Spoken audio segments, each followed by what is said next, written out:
కడుపు నిండా భోజనం చేద్దామనుకుని ఓ హోటల్కి వెళ్లిన వ్యక్తికి చేదు అనుభవం ఎదురైంది.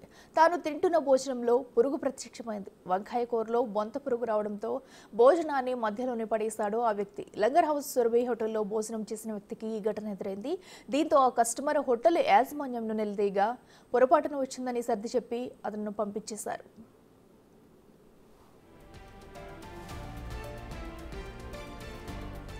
అయితే ఈ ఫోటో కాస్త సోషల్ మీడియాలో వైరల్ అవడంతో ఈ ఘటన వెలుగులోకి వచ్చింది. గతంలో ఇదే హోటల్లో ఎలుకలు, కంకరరాళ్లు, పూరీలో పురుగులు ప్రత్యక్షమైనట్లు తెలుస్తుంది. ఫుడ్ సేఫ్టీ అధికారులు నోటీసులు ఇచ్చినా ఇప్పుడు మరో ఘటన కలకలం రేపింది. నిత్యం హైదరాబాద్లోని హోటళ్లలో ఏదో ఓ చోటు ఇలాంటి చేదు ఘటనలు వెలుగు చూస్తున్నాయి.